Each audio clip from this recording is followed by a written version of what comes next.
Hey everybody, welcome back to The History Freak. Today we're going to be talking about Henry VIII's third wife, Jane Seymour. Jane is thought to have been born sometime around 1508. She was one of 10 kids and came from a very wealthy family who had many properties in England. She also had royal blood, being a descendant from King Edward III.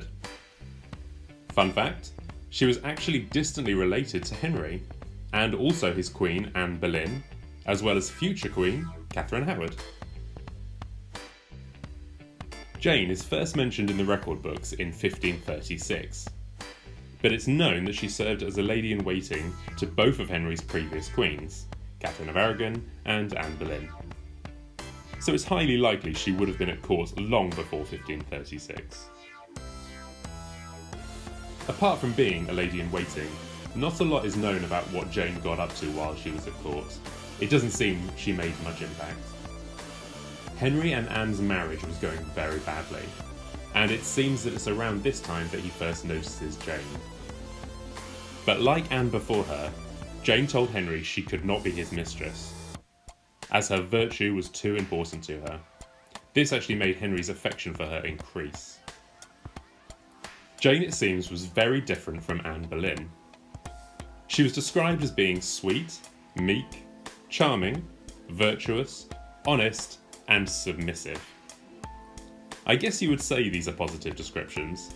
At least a good Tudor woman was certainly expected to be submissive. However, some were less complimentary about Jane. She was also described as being proud, of no wit, and no beauty.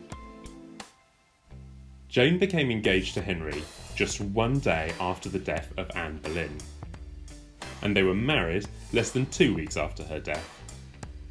Now I think this tells us a lot about who Jane was. Could somebody thought to have been so meek willingly just marry a man, even if he was the king, who had just murdered his wife? And let's not forget that Jane knew Anne and served her. They may not have had a good relationship, we don't really know. But this shows a really cold and ruthless side to Jane's ambition. Jane was a supporter of Henry's daughter Mary, from his first marriage to Catherine of Aragon. And this won her a lot of popularity with the common people, because Mary was much loved and sympathised with. Jane helped reunite Henry and Mary for the first time in years. And she also attempted to have her reinstated into the line of succession, after her own yet-to-be-born children, of course. However, it would be 7 years after Jane's death that Henry would finally have Mary, as well as Anne Boleyn's daughter Elizabeth, placed back in the line of succession. Maybe it's because Henry had two previously very strong wives that he chose Jane, thinking that he could have complete control over her. And she certainly was very submissive to him. But at times she would fight to get things her own way. As we saw before, she was successful in bringing Mary back to court. Another thing she asked for was pardons for those involved in the Northern Uprising of 1536. In this case, however, she didn't get her own way. Henry even went as far as to remind her of what happened to Anne for meddling in his affairs. With this warning, Jane smartly backed down. After years of failed attempts at getting sons, Henry, as well as the whole court, was thrilled when Jane said she was pregnant. It makes me wonder what Jane must have been feeling at this time.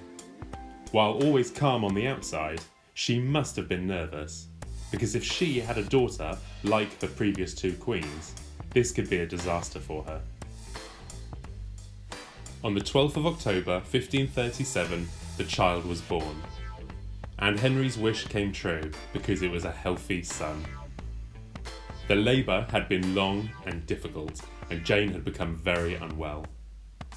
Tragically, just 2 weeks later, Jane died of postnatal complications. Henry was devastated. He had lost this wife who had finally given him his son. It seems Jane was Henry's favourite wife, and when he died 10 years later, he was buried with her. When Henry picked a new queen, You could expect her family to rise high, and this was certainly true of the Seymours. But unlike the Boleyns, who lost all power and position after the death of Anne, the Seymours continued to have successful careers at court, even after the death of Jane.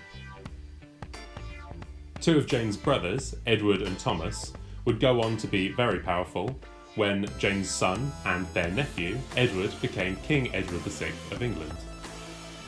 However, Tudor politics was very tricky and power very hard to keep, and both men ultimately lost their heads on Tower Green. Jane is generally thought of as a bit of a boring queen. But I think, had Jane had the opportunity, she would have proved to not be boring at all. I think she was sensibly biding her time and would look to make her mark when her position was safe. After all, it can certainly be argued that had Catherine of Aragon or Anne Boleyn been able to give Henry a son, then their position would have been secure, and they could have lived out the rest of their lives as queen. But because they didn't, they were removed. Jane knew her position was vulnerable, so she wisely kept a low profile until a son was born.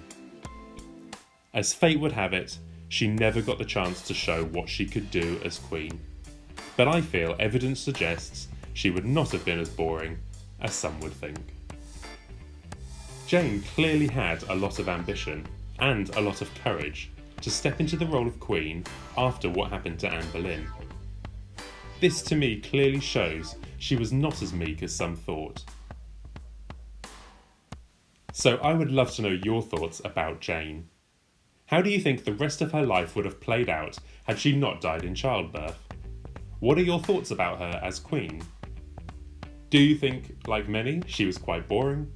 Or do you think she actually had a lot more to give? Comment down below your thoughts and questions, and if you liked this video, please like and subscribe. And please join us again on our next video when we'll talk about Henry's fourth wife, Anne of Cleves.